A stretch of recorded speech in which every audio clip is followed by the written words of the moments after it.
Level 1. $5,000 invested. The dividend hits your account on a Tuesday. $17.40. You stare at it the way you'd stare at a parking ticket you didn't expect. Not exciting, not nothing, just strange. You didn't work for this money. Nobody clocked you in. The company just sent it because you own a sliver of it. A sliver so small it doesn't have a name. You open a calculator app. $17.40 a quarter is $69.60 a year. Your rent is $1,400 a month. You do the math you already know the answer to before you finish typing it.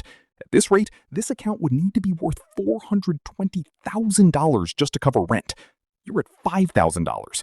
You laugh out loud in an empty room. Nobody hears it. You put $200 more in the following week anyway.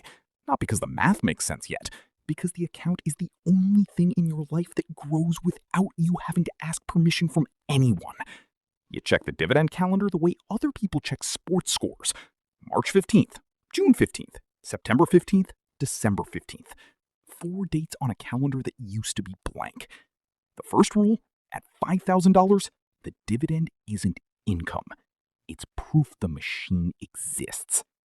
Level 2. $25,000 invested. The quarterly deposit is $187. You've been adding $400 a month for 11 months straight, automatic, the day after payday, before you can see it and decide you need it more than the market does. Your coworker leases a car, $610 a month, 4 years, a payment that disappears the moment the lease ends. You put $400 into shares of companies that have raised their payout for 25 consecutive years without missing once, through recessions, through a pandemic, through everything. Nobody in your building the same age as you owns a single share of anything. You know this because you asked once, casually, at a happy hour, and got a blank look back. The dividend income now covers your phone bill. Not your rent, your phone bill. It feels small when you say it out loud, so you stop saying it out loud. You run the number forward. At 4% average yield with reinvestment and $400 a month, the account crosses $100,000 in 6 years. 6 years feels like forever at 26. It also feels like nothing because the 11 months you've already survived went by without you noticing them leave. The second rule, at $25,000, you stop needing applause. The math doesn't care if anyone's watching. Level 3. $100,000 invested. The dividend deposit is $875 for the quarter. You do something you've never done before. You divide it by 3 and put it against a bill. Not because you need to, because you want to feel it functioning like income instead of like a number on a screen. Your car insurance is covered for the quarter, paid by a company you've never worked for, running a business you've never stepped inside. You didn't do anything this month except not touch the account. That's the whole contribution. Restraint. A market dip happens in April, down 9% in 3 weeks. You watch friends panic in a group chat about their retirement accounts. You don't panic. Dividend payers don't usually cut in a normal correction. The check still lands in July, same as always, because the businesses underneath the stock price didn't stop operating just because the price wobbled. You realize something nobody explained to you at 22. The dividend is not the same thing as the stock price. The price can fall apart, the check can keep arriving anyway, quietly, on schedule, indifferent to the headlines. You run the math again. At 4% yield, $1 million produces $40,000 a year.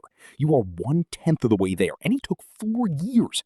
The third rule, at $100,000, you learn the dividend doesn't ask the stock market for permission. Level 4, $250,000 invested. The annual dividend income crosses $10,000 for the first time. $833 a month, arriving whether you show up to work sick or well, whether the economy is good or bad, whether you feel like earning it or not. You do the math differently now. Not how much do I need, how much of my actual bills does this already cover? Groceries, $420 a month, covered with $413 left over. You've never had a category of your life fully paid for by money you didn't trade hours for. It's a strange kind of covered. Nobody throws you a party for it. Your family still asks when you're going to buy a house like it's the only form of progress that counts. You don't correct them. Explaining a brokerage statement to someone who measures wealth in square footage is a language that doesn't translate, so you stop trying to translate it. A friend gets laid off. 3 months of savings, then panic. You don't say what you're thinking, which is that $250,000 generating $10,000 a year would have bought her 6 more months of breathing room during the search. You don't say it because saying it sounds like bragging, even when it's just arithmetic. The fourth rule, at $250,000, the dividend starts covering categories of your life. Level 5, $500,000 invested. The dividend check for the year is $20,000, $1,666 a month. This is the number where you stop doing the math in your head and start doing it on paper, because it's starting to matter which way you round. You could, theoretically, if you wanted to, if you were reckless about it, cover a modest one-bedroom's rent on dividends alone in most cities that aren't New York or San Francisco.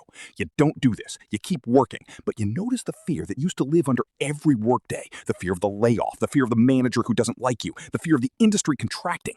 That fear gets quieter. Not gone, quieter. You have a floor now. Not a ceiling, a floor. You get a raise at work, $6,000 a year. You don't touch your lifestyle. You increase your monthly investment by $500 instead. Nobody watching your life from the outside would notice anything different happened. Your car is the same car. Your apartment is the same apartment. The only thing that changed is a number in an account nobody else can see, growing $1,666 richer every single month, whether you're awake for it or not.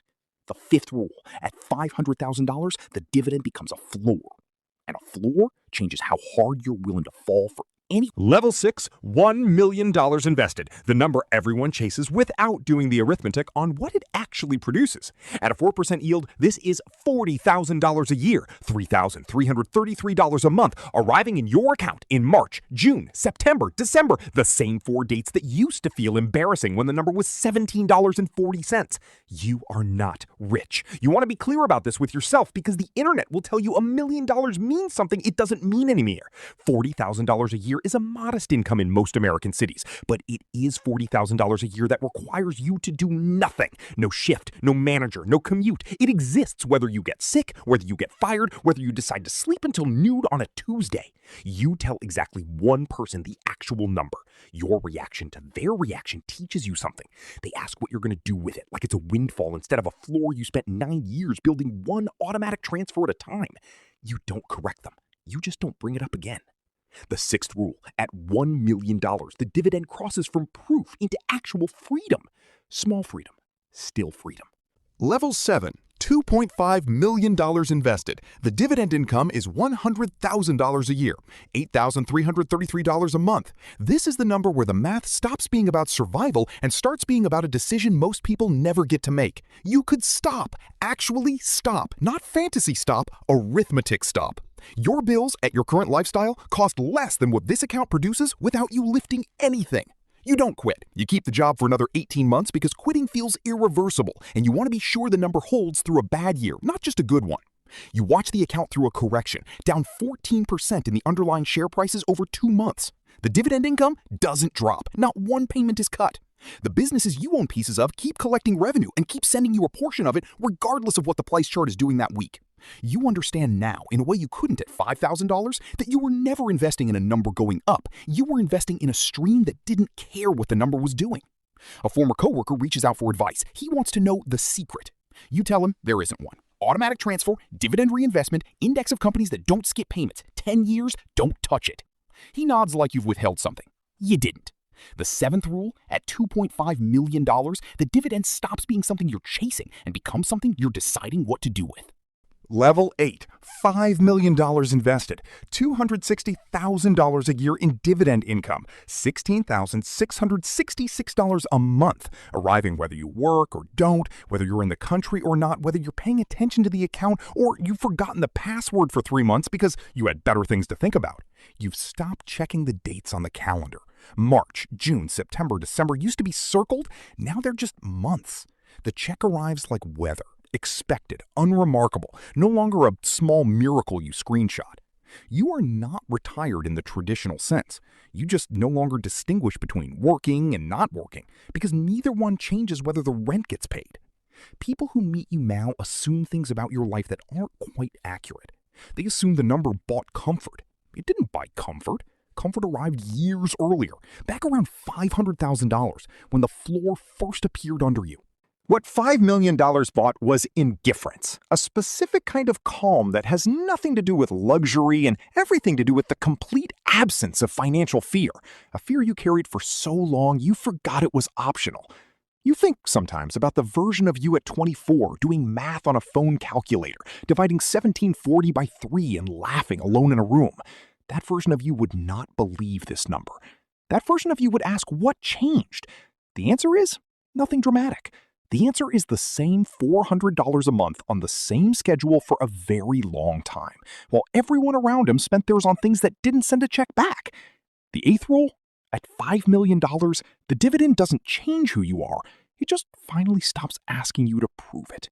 Somewhere right now, someone is opening their banking app and seeing a dividend deposit of $4.12. They're checking 3 times to make sure the number is real. They're doing the math on a rent payment that is, at this rate, $400,000 of invested capital away. They think this is a joke. They think $4.12 a quarter means nothing. It doesn't mean nothing. It means the account exists. It means the machine is running. It means in 10 years, if the deposit still lands on the same 4 dates, if it still gets reinvested instead of spent, if nothing dramatic happens except the same small transfer every single month, the $4.12 becomes something else entirely. Nobody tells you at $4.12 that the number isn't the point. The schedule is the point. The 4 dates on the calendar are the point. You don't need a windfall. You need the deposit to keep landing on the same day every quarter for longer than feels reasonable, until one day it stops being a coincidence and starts being a life.